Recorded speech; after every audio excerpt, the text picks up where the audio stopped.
আমি তো এই মুহূর্তে ওখানে থাকতে পারলে আমার নিজেরই ভালো লাগতো, কিন্তু আমি তো জানিই না যে আজকে আমাকে এভাবে আমি টেলিভিশনে দেখেই আমি এখন ইন্টারভিউ দিচ্ছি।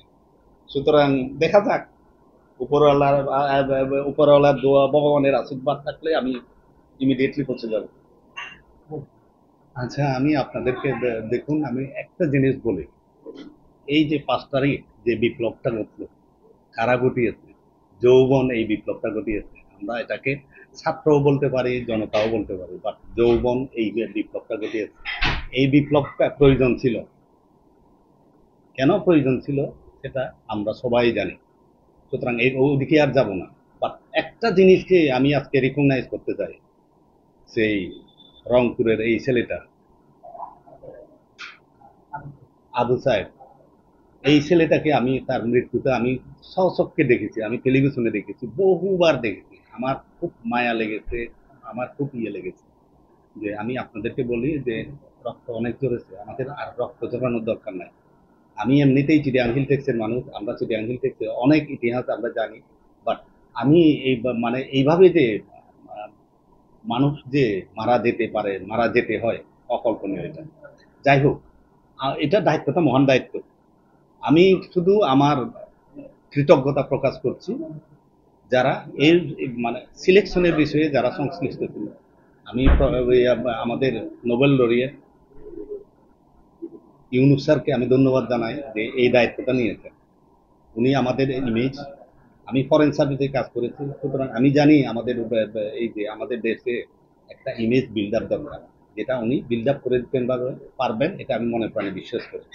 সেকেন্ড, আমি আপনাদেরকে বলি অন্যান্য যারা আছে যে আমাকে এই সিলেকশনে রেখে দিয়েছে, আমি কৃতজ্ঞতা প্রকাশ করছি পার্বত্যবাসীদের পক্ষ থেকে। পার্বত্যবাসী আমরা সবাই 2 মিলিয়ন পার্বত্যবাসী আছি, আমরা সবার পক্ষ থেকে আমি সিলেকশন কমিটিকে এবং মহামান্যকে ধন্যবাদ জানাচ্ছি যে আমাকে ওনারা অ্যাকসেপ্ট করেছে। আমি মনে প্রাণে চেষ্টা করব যে চিটাং হিল টেক্সের মেসেজগুলি যেন আমি ঢাকায় তাদের কাছে পৌঁছে দিতে পারি। মেসেজের কমতি হবে না, বাট আমি এখানকার মেসেজগুলি তাদের ওখানে যাতে যথাযথভাবে পৌঁছাতে পারে, এই বিষয়ে আমার কোনো দ্বিধা থাকবে না। এবং আপনারা আরেকটা প্রশ্ন করলেন যে আমার এজেন্ডা কি হতে পারে। আপনারা জানেন যে এই এলাকাতে গরিব মানুষ সবচেয়ে বেশি। এই এলাকাতে কোয়ালিটি এডুকেশন নাই, লাইভলিহুডে কঠিনভাবে আছি আমরা। তারপরে স্বাস্থ্যের দিক থেকে আমরা যদি বলি, আমাদের স্বাস্থ্যের খাতেও আমরা খুব পেছনে আছি। ন্যাশনাল এভারেজে আমরা সব সময় পেছনে আছি। ঠিক আছে? সুতরাং আমি চেষ্টা করব যে আমার এজেন্ডা হবে কোয়ালিটি এডুকেশন, লাইভলিহুড ডেভেলপমেন্ট। আর একটা বিশেষ জিনিস আছে আমাদের চিটাং হিল টেক্সে। এই চিটাং হিল টেক্সে আমরা অ্যাবাউট 44-45% অক্সিজেন জেনারেট করি, কিন্তু ওটা এখন খুব খারাপ কন্ডিশনে আছে, যে ওই পরিমাণ অক্সিজেন হচ্ছে না বলে আমরা মনে করি। সুতরাং পরিবেশ নিয়েও কাজ করার অনেক স্কোপ আছে। সুতরাং আমার ইয়েটা হচ্ছে শিক্ষা, স্বাস্থ্য বা লাইভলিহুড আর পরিবেশ, এগুলি আমি সিরিয়াসলি দেব। আর তাছাড়া আরেকটা জিনিস আছে যেটা আমাদের চিন্তা ভাবনা করতে হবে, সেটা হচ্ছে এই এলাকার শান্তি নিয়ে চিন্তা ভাবনা করতে হবে। এবং এখানে একটা এগ্রিমেন্ট হয়েছে, ওই এগ্রিমেন্টটা নিয়েও চিন্তা ভাবনা করতে হবে। সুতরাং আমি মনে করি যে এটা যদি আমাকে যে নমিনেশনটা দিয়েছে, সিরিয়াসলি কাজ অনেক এখানে।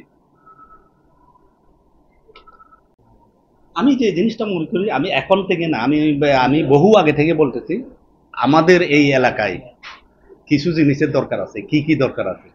Good governance, empowerment of local institutions, এগুলি খুব জরুরি।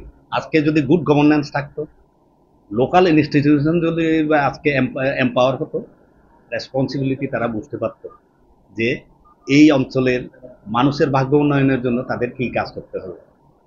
সুতরাং আমিও শুনেছি, আমিও জানি, সেভাবে মানুষের ইচ্ছা মতো হয়তো বা কাজ হয় নাই। বাধা কতটুকু আছে আমি জানি না সেটা, কিন্তু আমি আপনাদেরকে বলি, আমার পররাষ্ট্র মন্ত্রণালয়ে চাকরি করার সূত্রে জীবনে আমি অনেক টুরিস্ট কান্ট্রিতে পোস্টিং করেছি, অনেক টুরিস্ট কান্ট্রিতে গেছি। আমার আইডিয়ার কম নাই। দেখি স্কোপ পেলে এটাকে এক্সপ্লোর করিয়ে দেব, সো দ্যাট মানে এখানকার লোকজন লাইভলিহুড ডেভেলপ হয়।